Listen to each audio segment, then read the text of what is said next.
السلام عليكم ورحمة الله وبركاته. أهلا وسهلا بيكم. ازيكم عاملين ايه؟ يا رب تكونوا بخير.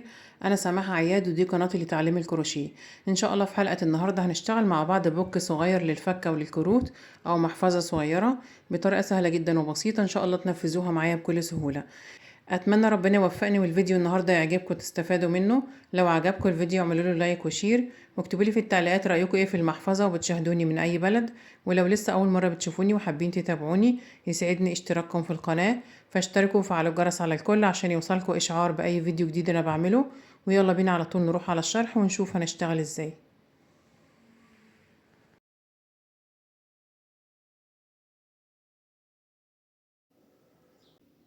انا هشتغل بخيط مكرميه مصري سمك 3 مللي. هشتغله بإبرة رقم 5 مليمتر.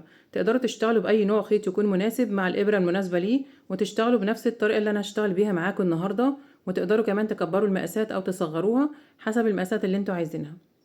هبدأ بسم الله. بعمل عقدة البداية وهشتغل 13 سلسلة وهنشوف مقاسهم كام سنتي. بسيب حوالي 15 سنتي من الخيط، لو مش حابين تسيبوهم مفيش مشكلة.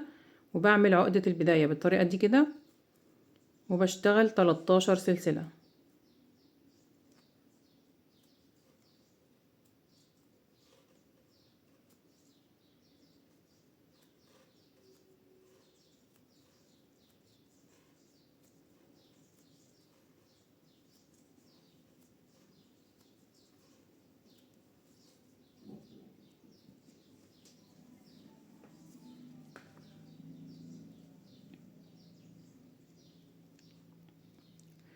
ال13 سلسلة مقاسهم 13 سنتي بالظبط. لو حابين تكبروا المقاس بتزودوا عدد السلاسل، ولو حابين تصغروا المقاس بتقللوا عدد السلاسل.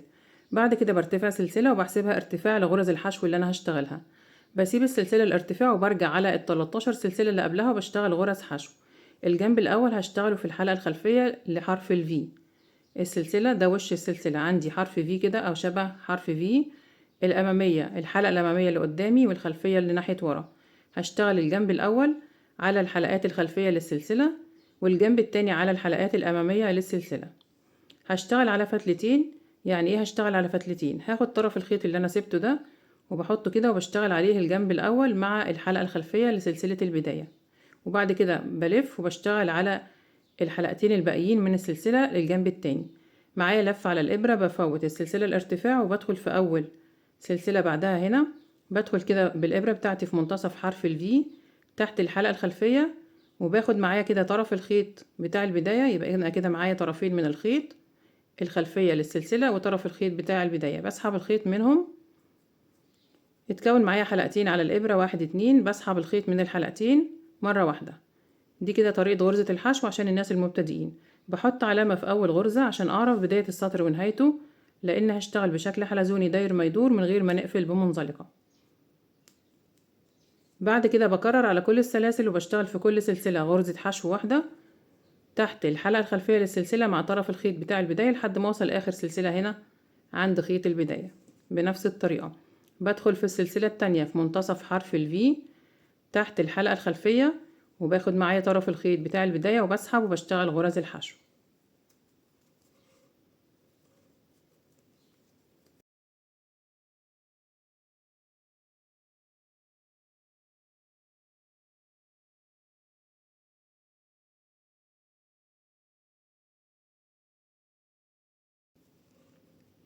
انا كده وصلت عند اخر سلسلة عند خيط البداية، هشتغل فيها 3 غرز حشو مع بعض.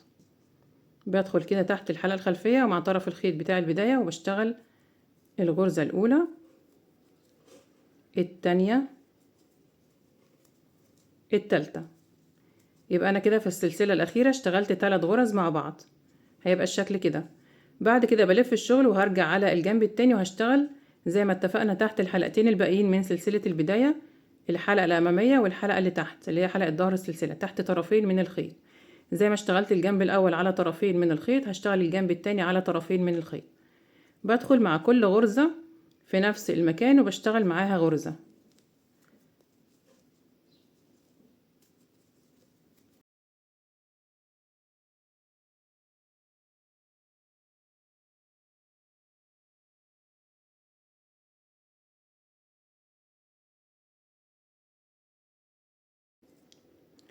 وصلت كده عند اول غرزة انا بدأت بيها وحطيت فيها العلامة، هشتغل معاها كمان غرزتين في نفس المكان عشان اكملهم 3.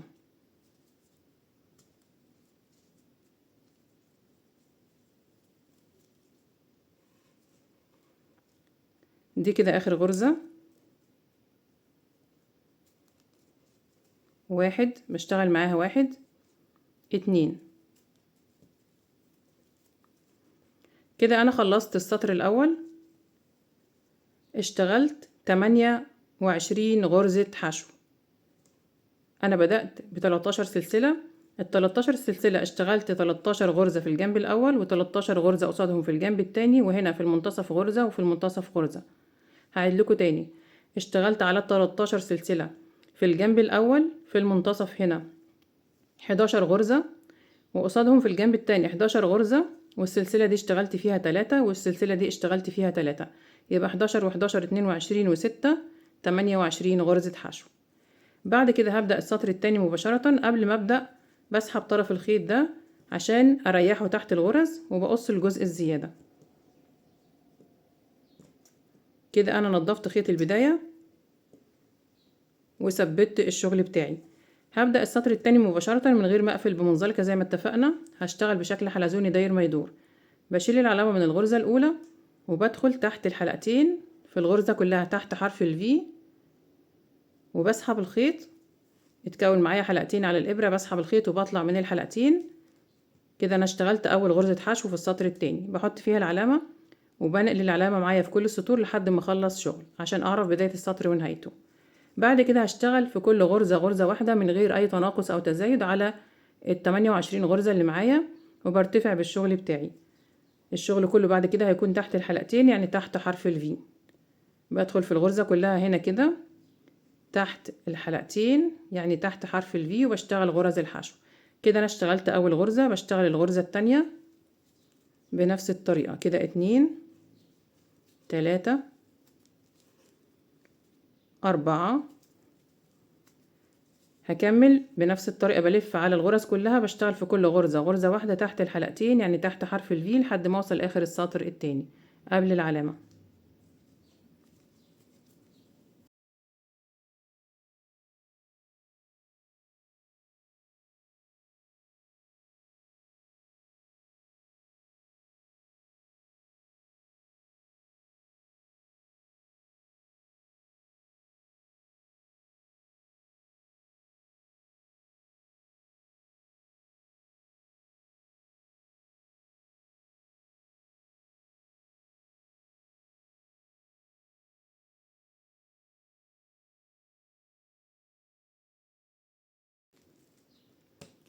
انا كده خلصت السطر التاني، اشتغلت نفس العدد اللي اشتغلته في السطر الاول اللي هو 28 غرزة حشو. بقى شكل القاعدة كده، بقلب القاعدة وبظبطها. ده كده هيكون وش الشغل بتاعي. كل ما برتفع بعدد من السطور هتقوس معايا. ده كده شكل القاعدة، وده الشكل من جوه. بعد كده هبدأ السطر التالت مباشرة من غير ما اقفل بمنزلقة. بشيل العلامة من الغرزة الاولى وبدخل تحت الحلقتين، يعني تحت حرف الفي، بسحب الخيط. اصبح معايا حلقتين، بسحب الخيط من الحلقتين. دي اول غرزة في السطر التالت بحط فيها العلامة، وبشتغل بنفس الطريقة في كل غرزة غرزة واحدة.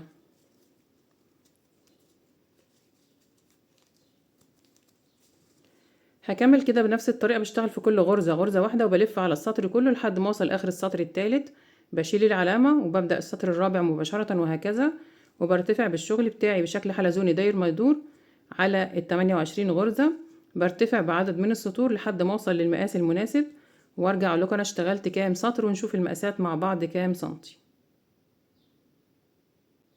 انا كده اشتغلت 8 سطور من غرز الحشو على ال28 غرزة بشكل حلزوني داير ما يدور زي ما شفنا مع بعض قبل الفاصل، لحد ما وصلت لمقاس 9 سنتي في ارتفاع المحفظة. بقى الشكل زي ما انتوا شايفين. طبعا لو حابين تكبروا المقاس بتزودوا عدد السطور بنفس الطريقة. ده كده الشكل، وده الشكل من جوه، وده شكل القاعدة من تحت. هنشوف كده المقاسات مع بعض بالمزورة. مقاس الطول 9 سنتي بالظبط، ومقاس العرض 15 سنتي. زي ما اتفقنا في البداية خالص، لو حابين تكبروا المقاس بتزودوا سلاسل البداية وبتزودوا السطور بنفس الطريقة. بعد كده هبدأ اشتغل سطر من غرز المنزلقة على فتحة المحفظة كلها او البوك بتاعي. بشيل العلامة من الغرزة الاولى، طبعا لازم اوقف شغل عند الجنب اللي فيه العلامة عشان عدد السطور في الجنب الامامي يبقى متساوي مع عدد السطور في الجنب الخلفي. هبدأ اشتغل منزلقة. طريقة غرزة المنزلقة ازاي؟ معايا لفة على الابرة، بعد ما اشتغلت اخر غرزة بدخل في الغرزة الاولى اللي كان فيها العلامة تحت الحلقتين، يعني تحت حرف الفي، وبسحب الخيط وبعد كده بسحبه من اللفة اللي على الابرة. دي كده طريقة غرزة المنزلقة عشان الناس اللي مش عارفة. بعد كده بكرر على كل الغرز، في كل غرزة بشتغل غرزة منزلقة تحت الحلقتين، يعني تحت حرف الفي، بسحب الخيط وبسحبه من اللفة اللي على الابرة او الحلقة اللي على الابرة.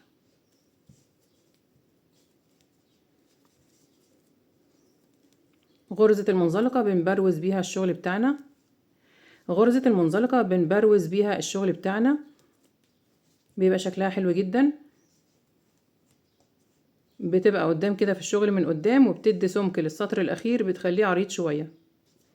انا بشتغل منزلقة عشان الفتحة بتاعة المحفظة او الشنطة ما توسعش بسهولة مع الاستعمال، بتبقى متماسكة اكتر. هكمل كده في كل غرزة غرزة لحد ما اوصل هنا عند نقطة البداية اللي انا بدأت منها.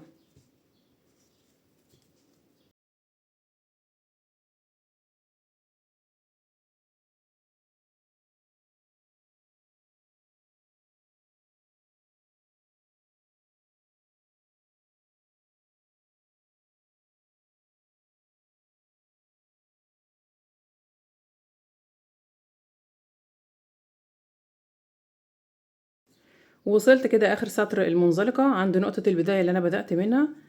ده شكل الغرزة، شكلها حلو جدا. بعد كده بسحب الخيط بقصه، طبعا انا الخيط خلص معايا، دي كده شلة صغيرة. لو ما خلصش معاكم بتقصوا بتسيبوا حوالي 20 سنتي عشان التقفيل. انا الخيط خلص معايا بسحبه من اخر غرزة، او لو ما خلصش بتقصوه وبتسحبوه من اخر غرزة منزلقة من منتصف حرف الفي من هنا كده، وبنلضمه في ابرة التنظيف وهنبدأ نقفل الشغل بتاعنا.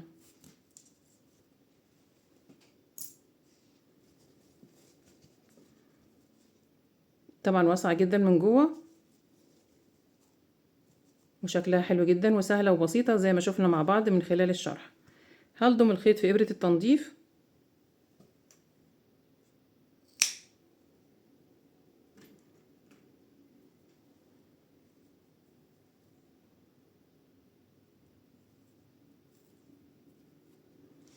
بعد كده بفوت أول منزلقة أنا اشتغلتها وبروح تحت المنزلقة التانية وبدخل كده بالإبرة بتاعتي تحت الحلقتين، يعني تحت حرف الفي، بسحب الخيط بسحبه ناحية الداخل وبرجع تاني للمنزلقة الأخيرة اللي أنا سحبت الخيط منها بعد ما قصيته، وبدخل في منتصف حرف الفي بالإبرة مع غرزة الحشو الأخيرة اللي أنا اشتغلت فيها آخر منزلقة، وبعدي بالخيط ناحية الداخل.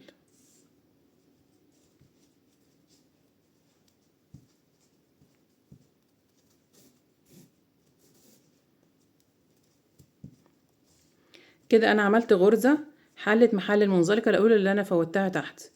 وصلت كل غرز المنزلقة ببعضها كأني مفيش قفلات عندي في السطر خالص. بعد كده لو عندي جزء هنا عالي في الشغل الحلزوني لازم يبقى عندي جزء عالي وجزء واطي او جزء مرتفع وجزء منخفض هنا فوق كده، فانا بيبقى معايا طرف كفاية من الخيط عشان اظبط الجزء ده. قبل ما انضف الخيط واقصه بدخل كده تحت الغرزة اللي هي في الجنب المنخفض وبسحب وبحاول اظبط الجزء ده كده بالابرة والخيط.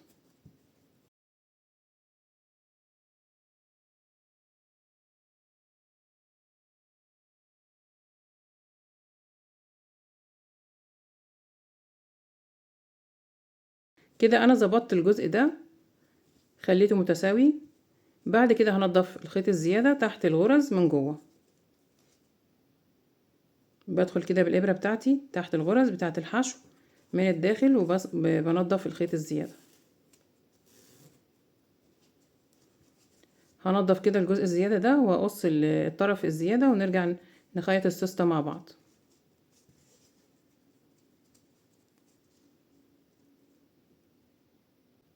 خلاص كده نضفت الخيط الزيادة. بعد كده هبدأ اخيط السوستة، بستخدم سوستة نفس اللون وهخيطها بخيط نفس اللون.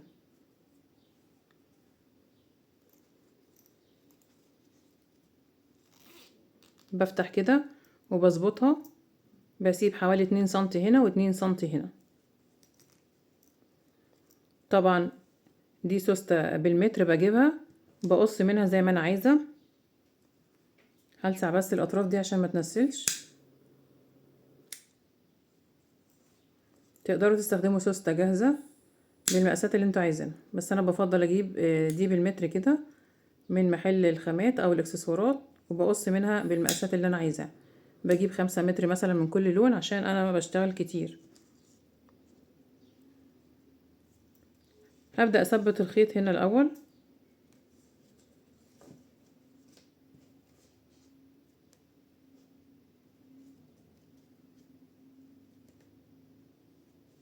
بعد ما عقدت الخيط بعدي كده بثبته والعقدة جوه، وهخيط من تحت غرز المنزلقة اللي انا اشتغلتها دي عشان الخياطة ما تبانش، وخصوصا اذا خيطته بلون مختلف.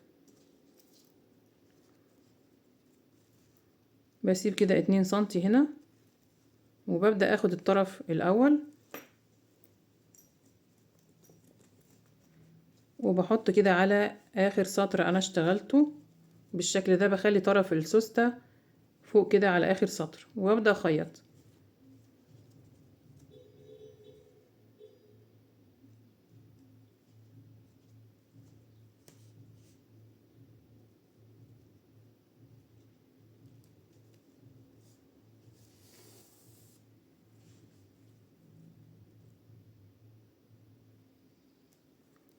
ما بشدش ايدي في الخياطة عشان السوستة ما تلمش وتفتح وتقفل معايا بسهولة بعد ما بخلصها. بظبط مقاسات الغرز وليكن نص سنتي او سنتي حسب ما انتوا عايزين، وبدخل كده وبطلع بالابرة. بدخل من هنا من نفس الغرزة، طبعا مش هتفلت معايا ولا حاجة لان بدخل بالابرة في الخيط. وبعد كده بسيب نص سنتي جوه وبطلع بره. بالنسبة لكم الخياطة هتبقى سهلة، بالنسبة لي انا عشان التصوير فانا مش باينة معايا. كده انا طلعت من هنا بالخيط، بدخل من جنبه بالظبط، بسحب الابرة وبطلع تاني بعد نص سنتي او سنتي. بدخل من نفس المكان، بسحب الابرة من جوه وبعد كده بطلع من بعد نص سنتي.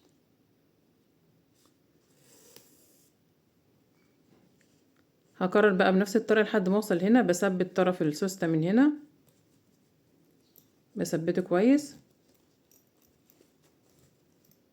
كده، بظبط كده وبثبته كويس، وبعد كده بلف على الجنب التاني وبخيط بنفس الطريقة.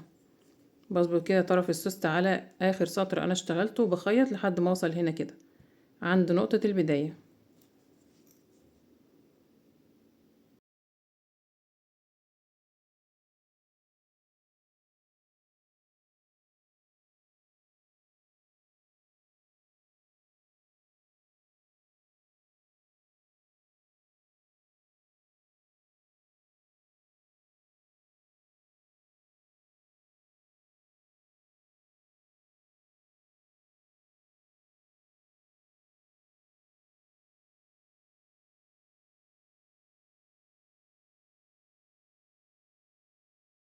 طبعا لو حابين تزينوه من بره بورد كروشيه او تحطوا لوجو كده معدن او اللوجو الجلد بتاعكم زي ما انتوا عايزين.